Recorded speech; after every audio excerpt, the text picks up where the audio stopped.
जय गजानन, जय श्रीमन्नारायण, जय आदिशक्ति माता।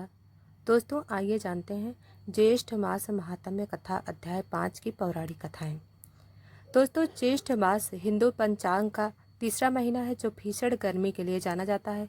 इस माह में व्रत, तीर्थ स्थान, जलदान और तपस्या का विशेष महत्व है। स्कंद पुराण में उल्लेख है कि इस माह के दौरान जल का दान और तप का पालन करने से मनुष्य को महान पुण्य की प्राप्ति होती है। तो दोस्तों, आइए जानते हैं एक प्रसिद्ध कथा जो स्कंद पुराण में वर्णित है। एक बार नारद मुनि भगवान विष्णु के पास पहुंचे और पूछा, हे प्रभु, इस पृथ्वी पर ऐसा कौन सा महीना है जिसमें मनुष्य थोड़ा सा भी दान करके महान फल प्राप्त कर सकता है। भगवान विष्णु ने कहा, हे नारद, ज्येष्ठ मास का विशेष महत्व है। इस माह में जो मनुष्य तप करता है, जल दान करता है, वह विशेष रूप से जल से भरा हुआ पात्र जल कुंभ दान करता है, वह अग्नि और तपन से मुक्ति पाता है और स्वर्ग लोक में स्थान पाता है। मैं तुम्हें यह कथा सुनाता हूँ। प्राचीन काल में विदेह देश में एक निर्धन ब्राह्मण रहता था। वह अत्यंत धर्मात्मा था, लेकिन निर्धनता के कारण व्रत दान नहीं कर पाता। एक दिन उसे ज्ञात हुआ कि ज्येष्ठ माह में जल दान का बहुत पुण्य है। उसने पास की नदी से मिट्टी से बना एक छोटा सा घड़ा लिया, उसमें ठंडा जल भरकर एक बट वृक्ष के नीचे रख दिया और प्रार्थना की, हे देवताओं, मेरे पास कुछ नहीं है, यह शीतल जल मैं तुम्हें अर्पण करता हूँ, कृपया इसे स्वीकार करें।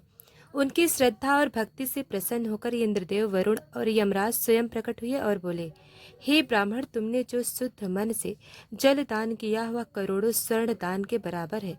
तुम मृत्यु के बाद स्वर्गलोक उच्च स्थान को प्राप्त करोगे।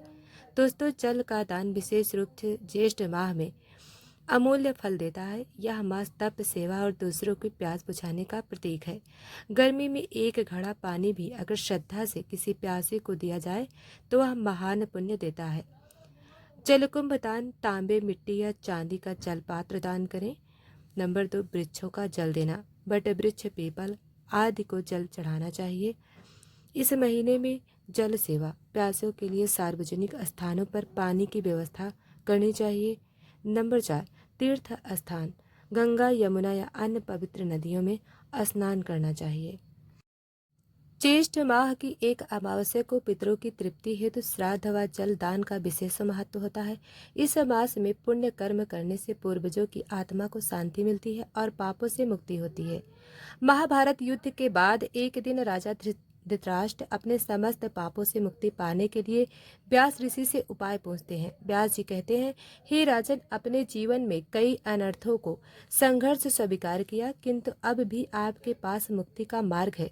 ज्येष्ठ मास आ रहा है। इस मास में जल से भरे कलशों का दान, ब्राह्मण भोजन, व्रत और तर्पण करने से सभी पाप नष्ट हो जाते हैं। धृतराष्ट्र ने अपने सेवकों से कहा, नगर के हर चौराहे पर पानी के घड़े रखे, जहाँ प्यासे को शीतल जल पिलाया जाए, गरीबों को फल और शरबत बांटा जाए और ब्राह्मणों को अन्न, जल पात्र और वसन दान किए जाए। उन्होंने पूरे ज्येष्ठ मास यह सेवा की।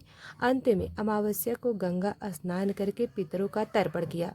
कुछ समय बाद एक दिव्य स्वप्न में भीष्म पितामह, देवी गंगा और स्वयं व्यास प्रकट हुए और बोले, हे धृतराष्ट्र, तुमने अपने प्रायश्चित से पितरों को तृप्त किया और अपने मन के बोझ को दूर किया। ज्येष्ठ माह के पुण्य से तुम्हारा अगला जन्म श्रेष्ठ होगा।